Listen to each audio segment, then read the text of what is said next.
Vienna के एक lab में कुछ वैज्ञानिक एक फंगस को बढ़ते हुए देख रहे हैं। पर ये कोई मामूली फंगस नहीं है। ये कुछ ऐसा सोख रहा है जिसकी जिसकी हमारी टेक्नोलॉजी को बहुत जरूरत है। और यहीं से हमारा आज का सवाल उठता है, क्या हम फंगस या फिर जो फैक्ट्रियों से निकला कचरा है उसका इस्तेमाल कर सकते हैं रेयर अर्थ एलिमेंट्स निकालने के लिए? Rare earth elements? जी, ये 17 मेटल्स का एक ग्रुप है जो हमारी बैटरी, चुंबक, मतलब आजकल के हर गैजेट की जान है। अच्छा, तो ये रेयर अर्थ नाम थोड़ा कंफ्यूजिंग है। मतलब क्या ये सच में बहुत दुर्लभ है? नहीं, असल में बिल्कुल नहीं। ये पृथ्वी में बिखरे हुए हैं। मुश्किल बस ये है कि इन्हें निकालना और साफ करना वो बहुत मुश्किल और गंदगी भरा काम है। और शायद इसीलिए चीन का इस मार्केट पर इतना दबदबा है। बिल्कुल, लगभग 70% माइनिंग और 90% प्रोसेसिंग सब वहीं होती है। तो जाहिर है पूरी दुनिया इसका कोई ना कोई तोड़ ढूंढ रही होगी। हाँ, और जो पहला तरीका है वो बड़ा ही अनोखा है, माइको माइनिंग। माइको माइनिंग मतलब फंगस से माइनिंग? जी, ये सुनने में तो किसी साइंस फिक्शन फिल्म जैसा लगता है। ये पूरा प्रोसेस काम कैसे करता है? तो देखिए, फंगस का जमीन के नीचे एक जाल होता है जिसे माइसीलियम कहते हैं। ओके। आप इसे एक तरह से प्रकृति का इंटरनेट समझ सकते हैं।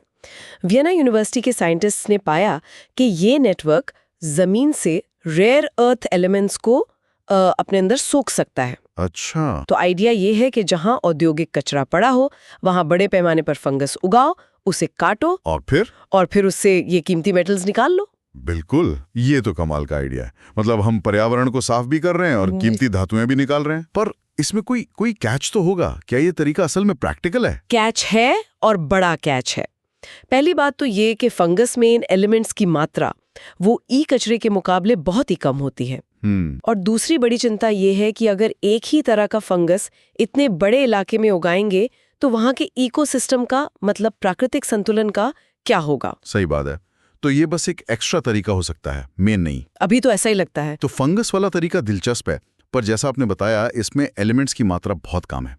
क्या कोई ऐसा तरीका है जहां हमें ये एलिमेंट्स पहले से ही ज्यादा मात्रा में मिले? शायद किसी ऐसी जगह जहां हमने उन्हें खुद ही इकट्ठा कर दिया हो? बिल्कुल सही सवाल, और इसका जवाब हमें ले जाता है हमारे दूसरे तरीके पर, कचरे को ही खजाने में बदलना। कचरे को खजाने में? हाँ, एक रिसर्चर है जूली क्लिंगर, वो कहती हैं अगर हम कचरे को नई नजरों से देखें तो हमें कमी और बहुतायत की एक अलग ही तस्वीर दिखती है। मतलब जिसे हम कचरा समझ रहे हैं वो असल में इन एलिमेंट्स का भंडार है। हाँ, जैसे राइस यूनिवर्सिटी की एक तकनीक है flash joule heating. Flash joule heating? इसमें कोयले की राख या पुराने चुंबक जैसे कचरे से बहुत तेज बिजली का करंट गुजारा जाता है। ओके। इससे कचरा पल भर में बहुत ज्यादा गर्म हो जाता है और रेयर अर्थ एलिमेंट्स वो भाप बनकर उड़ जाते हैं, जिन्हें इकट्ठा कर लिया जाता है। ये सुनने में तो बहुत पावरफुल तकनीक लगती है, लेकिन क्या ये वाकई इतनी आसान है? मतलब इसे बड़े पैमाने पर इस्तेमाल करने में क्या दिक्कतें आ सकती हैं? सबसे बड़ी दिक्कत ये है कि भाप में सारे रेयर अर्थ मेटल्स का मिक्सचर होता है। उन्हें एक दूसरे से अलग करना वो अभी भी असली मुश्किल काम है। पर संभावना बहुत बड़ी है। एक स्टडी के मुताबिक अकेले अमेरिका में कोयले की राख के ढेरों में करीब $8.4 बिलियन के रेयर अर्थ हो सकते हैं। $8 बिलियन सिर्फ कोयले की राख में? जी, और जो एल्यूमिनियम बनाने के बाद रेड मड बचता है उसमें तो इन तत्वों की मात्रा जमीन की परत से 10 से 20 गुना ज्यादा होती है। ये आंकड़े तो चौंकाने वाले हैं। अगर खरबों डॉलर का खजाना इन ढेरों में पड़ा है तो हम अब तक इसे निकाल क्यों नहीं पाए? क्या सिर्फ टेक्नोलॉजी की कमी थी या कोई और वजह भी है? वजह आर्थिक है। पैसा? हाँ, अब तक कचरे से इन तत्वों को निकालना खदान से निकालने के मुकाबले ज्यादा महंगा रहा है। सोने या प्लैटिनम की तरह इनकी कीमतें आसमान नहीं छूती कि इतना खर्चा उठाया जाए। तो अगर पैसा ही असली रुकावट है तो इसका क्या हल निकाला जा रहा है? हल है सोच बदलने में।